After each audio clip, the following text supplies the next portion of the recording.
लोकवक्ते यांचं आगमन इथे होत आहे टाळ्यांच्या कडकडाट आणि आपण सगळ्यांनी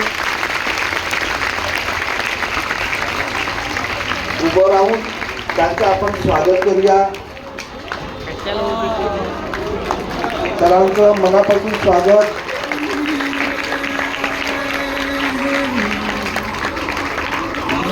हा तुमचा वेळ आम्ही घेणार नाही.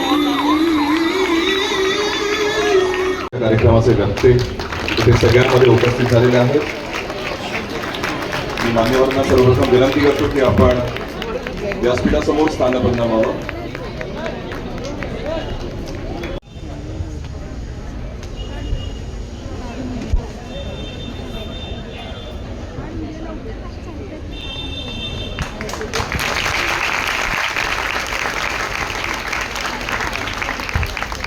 यानंतर आपण कार्यक्रमाची लगेच सुरुवात करणार आहोत. मी सर्वांना विनंती करतो की आपण राष्ट्रगीत आणि महाराष्ट्र गीतासाठी उभे राहावे.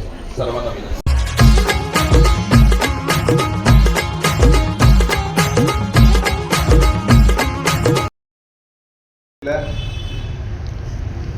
Doctor APJ Abdul Kalam sir. त्यामुळे हृदयामध्ये एक रायचियसनेस, चारित्र्यामध्ये सौंदर्य, घरामध्ये सौहार्द, देशामध्ये एक प्रकारची शिस्त आणि जगामध्ये शांती, हा संदेश. Innovation in hate, compassion in heart, passion in the belly and vision in the eyes. डोक्यामध्ये नाविन्यपूर्णता, हृदयामध्ये कारुण्य, पोटामध्ये एक पोटतिडीक आणि डोळ्यामध्ये एक दूरदृष्टी घेऊन या गुरुकुलाची सुरुवात करण्यात आली आणि आज जवळजवळ 7,500 विद्यार्थी या गुरुकुलामध्ये शिकतायत. मी आल्यानं जाहीन सर म्हणून NCCच्या स्मार्ट विद्यार्थी कॅडेट्सनी खूप छान सल्यूट केला. आवाजामध्ये कणखरपणा होता, करारी बाणा होता, डोळ्यामध्ये तेज होतं. असे NCCचे विद्यार्थी मला सुरुवातीला आगमन झाल्यानंतर भेटले आणि कुणीतरी रक्तामध्ये अगणित सूर्य ज्या घोषणेनंतर होतात ते राष्ट्रगीत आणि महाराष्ट्र गीत झाल्यानंतर शिवाजी महाराजांची घोषणा दिली. युद्ध नहीं जिनके जीवन में वो भी बड़े अभागे होंगे, या तो प्रण को तोड़ा होगा या फिर रण से भागे होंगे. युद्ध हे जीवन असतं ना, संघर्ष हेच जीवन असतं. हालात के कदमों पर सिकंदर नहीं गिरता, टूटा कोई तारा तो जमी पर नहीं गिरता. गिरते हैं शौक से दरिया समंदर में, लेकिन किसी दरिया में समंदर नहीं गिरता. ते सिकंदर, तारा होणं, तो दरिया होणं हेच युवा शक्तीचं प्रतीक आहे ना. आणि त्यासाठी सगळ्यात मोठी प्रेरणा कुठली असेल तर छत्रपती शिवरायांची. तो छावा सिनेमा अलीकडे पाहिला असेल तुम्ही सगळ्यांनी, कवी कलश आणि छत्रपती शंभूराजांच्या मधला तो संवाद आहे ना, मन के जीते जीत है, मन के हारे हार, हार गए जो बिन लड़े उन पर है धिक्कार, उन पर है धिक्कार जो देखे ना सपना. सपनों का अधिकार असल अधिकार है अपना, अपनों के खातिर कुछ कर देना है आज हमें, अजर अमर कर देना है आज स्वराज हमें. तू माटी का लाल है कोई कंकड़िया, धूल नहीं तू इतिहास बदल कर रख देगा. कोई भूल नहीं तू घोर का पहला तारा है, परिवर्तन एक नारा है. ये अंधकार कुछ पल का है, फिर सब कुछ तुम्हारा है, फिर सब कुछ तुम्हारा है.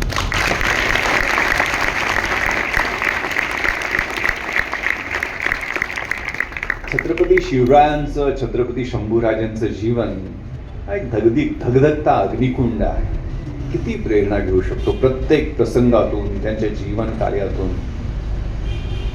वन मॅन आर्मी ज्याला म्हटलं जातं. कुठंतरी असं म्हटलेलं आहे की मला अशा सैन्याची भीती वाटते, भीती वाटत नाही ज्यात 100 सिंह असतील पण त्याचं नेतृत्व एक शेळी करत असेल. मला अशा सैन्याची भीती वाटते की 100 शेळ्या असतील पण त्याचं नेतृत्व एक सिंह करत असेल.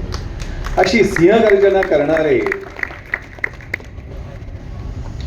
छत्रपती शिवराय शिवरायांचे 8वावे रूप, शिवरायांचा 8वावा साक्षेप, शिवरायांचे 8वावे स्वरूप, भूमंडळी शिवरायांचे ऐसे चालणे, शिवरायांचे ऐसे बोलणे, शिवरायांचे सलगी देणे, ऐसे असे प्रौढ प्रताप पुरंदर, म्हणजे मॅच्युअर, इफिशियंट अँड प्रोफेशनल, अशा शिवरायांच्या जीवनातून आदर्श घेऊन आपण आपल्या जीवनाची दिशा, आपल्या आयुष्याचा ब्लूप्रिंट ठरवण्याची गरज आहे.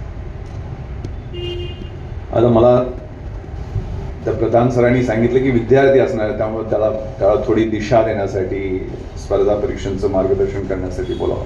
तर मी परीक्षा देऊन 29 वर्ष झालेली आहे. मी आता 53 वर्षाचा आहे, पण 42 किलोमीटर न थांबता न थकता धावू शकतो. दरवर्षी फुल मॅरेथॉन धावतो. कारण डिसिप्लिन, मोटिवेशन टेम्पररी असतं. जसं स्मशानात गेल्यानंतर वाटतं की जीवनात काही खरं नाही आहे, कधीतरी यायचं आहे या चितेवरती. म्हणजे सरणावरती पडलो तेव्हा एवढेच कळले होते, मरणाने केली सुटका जगण्याने छळले होते. सुरेश भटांची खूप छान कविता आहे. तर हे वेगळे होते, निसर्गातलं जीवन होतं. त्यामुळे तो तिथनं आत्मविश्वास तयार होण्यासाठी म्हणजे जिल्हा परिषदेच्या शाळेत शिक्षण घेतलं आणि नंतर मग तालुक्याच्या ठिकाणी गेलो. पण शिक्षकांनी कसं घडवलं? इथं शिक्षक आहेत, कारण माझ्या शिक्षकांनी मला त्यांच्या घरामध्ये पेईंग गेस्ट म्हणून ठेवलेलं होतं आणि मी ॲव्हरेज विद्यार्थी होतो. ते आमचे गायकवाड सर पहाटे व्यायाम करायला उठायचे, पीटीचे शिक्षक होते, आणि ते मला 3 वाजता उठवायचे. 3 वाजता थंड पाण्याच्या नळाखाली बसवायचे आणि 3:30 वाजता ब्रह्ममुहूर्तावर मी अभ्यासाला बसायचो. 3:30 ते 8:30 असा 5 तास जो काही अभ्यास त्या पिरियडमध्ये केला, जी नंतर मला शिस्त UPSCची तयारी करताना खूप महत्त्वाची वाटते. If you focus you learn, if you learn you grow, and if you grow then only you can enjoy the heights of great men reached and kept were not attained by sudden flight, but while their companions were slept they were toiling upwards in the night. जी माणसं मोठी उंची गाठत असतात ती एका झेपेत मिळालेली नसते.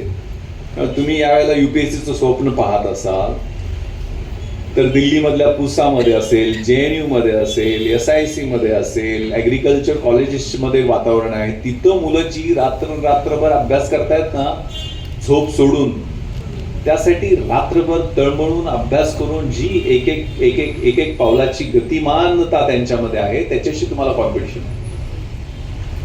त्यामुळं हा एक प्लॅन आहे. 1997ला माझी फक्त IPS मध्ये निवड झालेली नव्हती, माझी PSI म्हणून, जसे गवारे साहेब आहेत तशी PSI म्हणून फायनलपर्यंत गेलो होतो मी. पण 4थ्या राऊंडला मी पळू शकलो नाही, कारण अभ्यास करून अंगाच्या बरगड्या बाहेर आलेल्या होत्या. त्यामुळे मी फिजिकलमध्ये त्याच्यात नापास झालो. पण त्यावेळेला माझी सेल्स टॅक्स ऑफिसर, MPSCतनं डेप्युटी कलेक्टर आणि UPSCतनं IPS अशी 3 पदावरती एकाच वर्षी नेमणूक झाली होती. 12 परीक्षा मी सलग पास होत गेलो.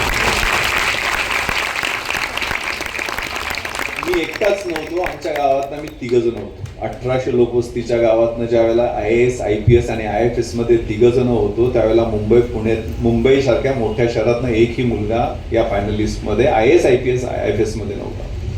1800 लोकवस्तीच्या 3घांची आमची केस स्टडी आहे. मी, माझा भाऊ आनंद पाटील, चुलत भाऊ, तो IAS मध्ये आहे. तो आता ॲडिशनल सेक्रेटरी हायर एज्युकेशन, म्हणजे देशातला हायर एज्युकेशनचं तो सगळं मॉनिटरिंग दिल्लीत बसून करत असतो. सुगंध चौगले हा इंडियन फॉरेन सर्व्हिसमध्ये, तो आता फ्रान्समध्ये डेप्युटी अँबॅसेडर म्हणून काम करतोय. तर हे कशामुळं, कसं, हा एक प्लॅन, ट्रॅक कसा आम्ही सिद्ध केला. सुपर 30 सिनेमा पाहिला असेल ना, तसं सुपर 3 आम्ही गावातले 3 मित्रांनी, आणि नंतर आमच्याकडनं परंपरा सुरू झाली. आमच्या आसपासच्या गावातली 12-13 मुलं IAS, IPS मध्ये गेली. Do not read, if you do not travel, if you do not listen to the sounds of life, you start dying slowly. If you kill your self-esteem, you do not let others help you. You start dying slowly. If you walk on the same path every day, त्याच त्या रस्त्यावर चालता, you become slave of your habits. तुमच्या सवयींचे तुम्ही गुलाम होऊन जाता. If you do not wear different colours, तुम्ही वेगवेगळे रंग परिधान करत नाही, if you don't talk to the people whom you don't know, ज्यांच्याशी तुमची ओळख नाही त्यांच्याशी बोलतच नाही तुम्ही कधी, विनाकारण बोलण्याच्या भानगडीत पडू नका. You start dying slowly if you avoid the passions and those turbulent emotions which make your eyes glisten and heart beats fast. तुम्ही त्या पॅशन्सना, त्या इमोशन्सना, त्या भावना अतिरेकांना, आवेगांना ज्यावेळेला अवॉइड करता, त्या डोळ्यातल्या चमक येणाऱ्या आणि हृदयाची धडकन वाढवणाऱ्या गोष्टींना तुम्ही अवॉइड करता, त्यावेळेला हळूहळू तुम्ही मरता. And lastly, if you do not risk for the what is safe and certain, जे काही निश्चित आहे, संरक्षित आहे, तो कम्फर्ट ग्रुप सोडतच नाही तुम्ही, त्यावेळेला हळूहळू मरता. तुम्ही त्या गोलला चेज करण्यात, ते गोल, ते स्मार्ट गोल, स्पेसिफिक. मुलांनी त्यांच्या ठिकाणी विचार करावा, मुलींसाठी नाही आहे, थोडंसं माफ करा मुलींनी. खूप छान उर्दूतली कविता आहे की तेरी डोली उठी और मेरी मैयत उठी, चार फूल तेरे पे बरसे, चार फूल मेरे पे बरसे. फर्क सिर्फ इतना था, तुझे सजाया गया था और नहीं, तू सज गई थी और मुझे सजाया गया था. तू भी घर को चली, मैं भी घर को चला. फर्क सिर्फ इतना सा था, तू उठ के गई, मुझे उठाया गया था.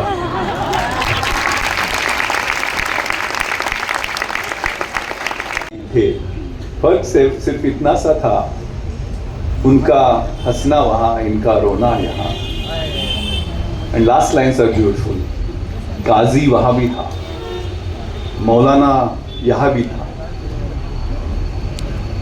चार बोल तेरे पड़े, चार बोल मेरे पड़े, तेरा निकाह पड़ा, मेरा जनाजा पड़ा. आलिशान फ्लॅट मरीन ड्राईव्हवरती शासनाने राहायला दिला ना. म्हणजे मटेरियली गोष्टी मी कौतुक म्हणून सांगत नाही, पण तुमची परिस्थिती बदलते. मी तिथं बाहेर आम्ही डोकावून बघायचो, हे CCI, बॉम्बे जिमखाना, साऊथ मुंबईचा DC झाला, तिथले जिमखान्याचे ट्रस्टी येऊन आमच्या क्लबचे ऑनररी मेंबर व्हा. तिथंच माझी मुलं मला स्क्वॉश खेळताना, टेनिस खेळताना दिसायला लागली. डोकावून पाहायचो. तिथं ते मेट्रो थिएटर थोड्या अंतरावर आहे, तिथं कभी हा कभी ना हा सिनेमा बघायचा प्रीमियर होता. शाहरुख खानचा सिनेमा त्यावेळेला रिलीज झालेला होता. आणि मला आठवतं आम्ही शिव्या खाल्ल्या होत्या बाउन्सरच्या. शाहरुख खान तर दिसलाच नाही, त्याचे केस पाठीमागणं कुठंतरी दिसले थोडीशी. आणि तेच मी ज्यावेळेला पश्चिम मुंबईचा म्हणजे बँड्रा टू जुहू या एरियाचा ॲडिशनल कमिशनर झालो, तेच फिल्म स्टार माझी 2-2 दिवस अगोदर अपॉइंटमेंट घेऊन भेटायला यायला लागली. कधी ताजमध्ये, ओबेरॉयमध्ये बाहेरनं बघायचं होतं झगमगाट, त्यात परदेशी टुरिस्ट उतरताना. तिथं कधी आपण चहा पिऊ शकतो का? त्यावेळेला चहा 25 रुपये होता म्हणे. तिथं कधी स्वप्न पण पाहिलं नव्हतं. पण 26/11च्या त्या काळ रात्री मी आणि माझ्या टीमनं तिथं दाखवलेल्या धैर्याबद्दल, धाडसाबद्दल आम्हाला राष्ट्रपतीचं शौर्य पदक सुद्धा देण्यात आलं. काळ बदलतो, वेळ बदलतो, we chase to live up. The winning horse doesn't run, he runs due to beats and pains. Life is a race, God is your rider, and if you are getting beats and pains, then it's sure that you are going to win the race. त्यामुळं जी शर्यत आहे ना, त्या शर्यतीमध्ये ते धैर्य, कशासाठी जगायचं आणि का जगायचं हे उद्दिष्ट असलं पाहिजे. मला इंटरव्ह्यूमध्ये लेफ्टनंट जनरल सुरेंद्रनाथनी, कारण मराठी माध्यम होतं, मराठी माध्यम म्हणजे कुलकर्णी मॅडम होत्या, ते भाषांतर करायला होत्या. पॅनलनी इंग्लिशमध्ये प्रश्न विचारायचा, मला मराठीत करून मॅडमनी सांगायचा, मी मराठीत उत्तर द्यायचं, मॅडमनी इंग्लिशमध्ये करून त्याला सांगायची. अशी आमची दळभद्री परिस्थिती. त्यांनी पहिल्यांदा मला बायोडेटा बघितला, विश्वास. मी त्यावेळेला फक्त BA इतिहास शिवाजी विद्यापीठ कोल्हापूर मराठी माध्यम एवढंच माझं क्वालिफिकेशन होतं. आता जे क्वालिफिकेशन सांगितलं, मी MA एक्सटर्नल केलेलं आहे मुंबई विद्यापीठातनं हिस्ट्रीमध्ये. त्यानंतर मी LLB, ज्यावेळेला मी SP लातूर होतो त्यावेळेला नांदेडच्या स्वामी रामानंद तीर्थ महाविद्यालयातनं केलेलं आहे. MBA मी ट्रेनिंगला असताना MDPM masters degree in police management ही 2 वर्षाची डिग्री ट्रेनिंग सुरू असताना मी ती MBAची डिग्री घेतलेली आहे. आणि मी IG छत्रपती संभाजीनगर होतो त्यावेळेला LLM फर्स्ट इयरमध्ये विद्यापीठात टॉप केलं. शिकत राहिलो की इम्प्रूव्हमेंट विद्वत्वंच नृपत्वंच नैवम तुल्य सदाचन म्हणजे जो विद्वत्ता आणि राजसत्ता असते त्यांची तुलना कधीही होऊ शकत नाहीये. स्वदेश पूज्यते राजा, राजाची त्याच्या राज्यामध्ये पूजा होत असते, परंतु विद्वानाची पूर्ण जगामध्ये त्याला मान सन्मान मिळत असतो. क्वेस्ट फॉर एक्सलन्स या आयुष्याच्या ब्लूप्रिंटमध्ये सेल्फ रिस्पेक्ट आणि क्वेस्ट फॉर एक्सलन्स हा नेहमी ठेवला पाहिजे. तेव्हा त्यांनी मला प्रश्न विचारला की विश्वास इस दुनिया में तुम क्यों आए, इस दुनिया में आने का तुम्हारा मकसद क्या है. मी क्षणभर थांबलो. गोंधळवणारा प्रश्न होता, कारण मी स्वतः तर आलो नाही, माझे आई वडील घेऊन आले. आणि मला त्यांचा उद्देश कळाला की, आणि ते उत्तर मी माझ्या कवितेतनं दिलं, जी पोएम ऑफ ला मांचा कविता, सुंदर कविता आहे. To dream the impossible dream, जे अशक्य आहे ते स्वप्न मला पाहायचं आहे. टू फाईट द अनबीटेबल फो, ज्या शत्रूचा कोणी पराभव करू शकत नाही त्याला मला हरवायचं आहे. To run where the brave dare not to go, ज्या ठिकाणी कोणी जाऊ शकत नाही तिथं जाऊन मला धावायचं आहे. To try when your arms are too weary, माझे हात पाय बाहू थकलेले आहेत त्यावेळेस मला ते एव्हरेस्ट दिसतंय. त्या एव्हरेस्टला सांगायचंय तुझी उंची वाढणार नाही, माझी इच्छाशक्ती वाढणार आहे. To fight for the right without questions, without pause, to be willing to march into the hell for heavenly cause. मला सत्यासाठी संघर्ष करायचा आहे, त्यावेळी कोणताही प्रश्न विचारायचा नाही, कोणताही थांबा घ्यायचा नाही. माझी नरकात जायची तयारी आहे, मात्र त्यासाठी असणारं कारण स्वर्गीय असलं पाहिजे.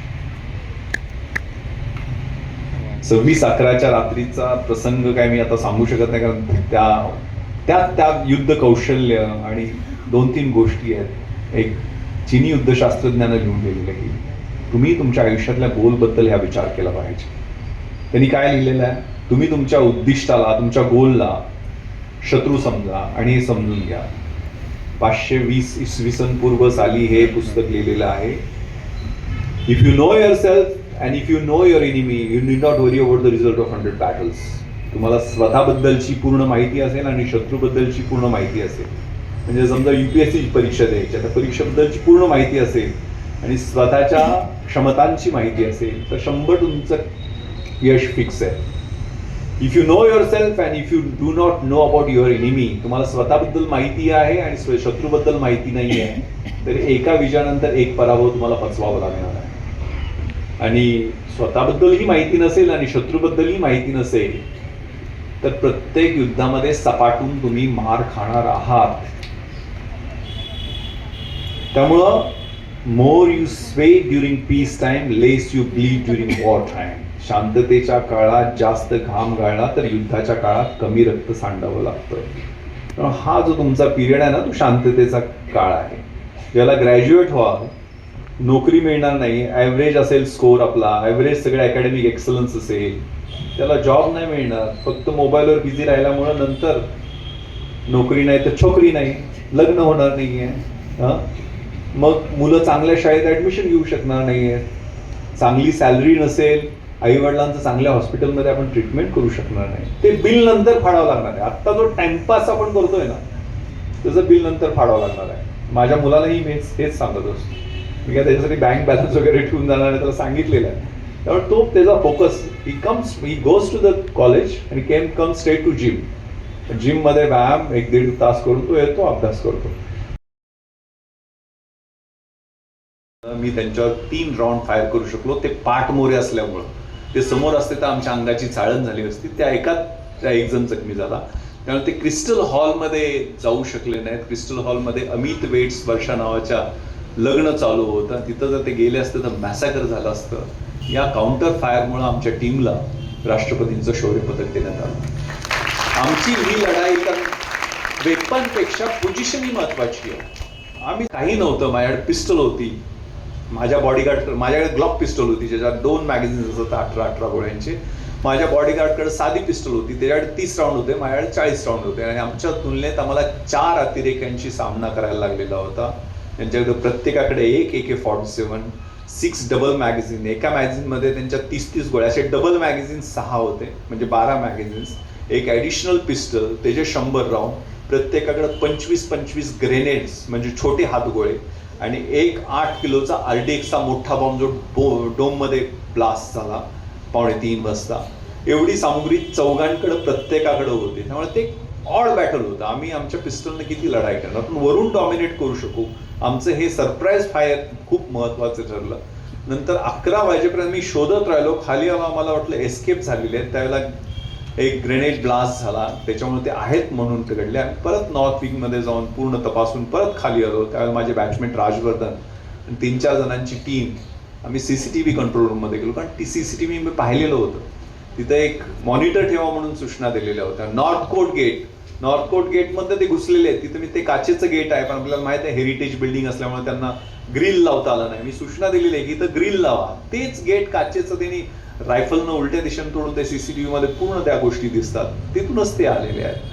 त्यामुळे हे जे प्रोॲक्टिव्ह स्टेप्स होत्या, 2:45 पर्यंत आमची धुमश्चक्री चालू राहिली. 2:45 मात्र ते लोकेटेड असेल CCTV रूम, आणि मग तो फ्लोअर पूर्ण, आपल्याला माहित आहे ताज हे लाकडी बांधकाम असणार आहे, पूर्ण फ्लोअर पेटला, धूर आणि आग यामध्ये यायला लागली. आणि तिथं जळून मरण्यापेक्षा आम्ही बाहेर पडलो. पण 4थ्या मजल्यावरनं त्यांनी आमच्यावर नेम धरलेला होता. जो बस्ट फायर केला आमच्यावरती, त्यात अमितला, माझ्या बॉडीगार्डला 3 गोळ्या लागल्या, पुसून 3ही घासून गेल्या सुदैवानं. पण त्याची एक पोटाला लागून गेलेली गोळी राहुल शिंदे, 21 वर्षाचा, मिसुडीनं फुटलेला SRPFचा जवान, जो माझ्यावर 303 रायफल घेऊन आलेला होता, तो त्या ठिकाणी शहीद झाला. मला आठवते त्याचा जो शहीद झालेला देह ज्याला मी घेऊन गेलो होते, ब्रिगर मॉर्टिस झालेला त्याचा देह, त्या खांद्यावरती ती रायफलची बट होती आणि ट्रिगर गार्डमध्ये त्याची उंगली होती आणि डोळे उघडे होते. न इज्जत दे, न अजमत दे, न सूरत दे, न सीरत दे, मेरे वतन के वास्ते अरब, मरने की सिर्फ मुझे हिम्मत दे. एक 55 वर्षाचे ASI उंबाळे ते अंमलदार कसाबला भिडतात, 5 गोळ्या पोटामध्ये घेतात, तरी ती पकड ढिली होत नाही. दुनिया में मिल जाएंगे आशिक कई, मगर वतन से खूबसूरत सनम नहीं होता. सोने में सिमट कर, नोटों में लिपट कर मरे हैं कई, मगर तिरंगे से खूबसूरत कफन नहीं होता.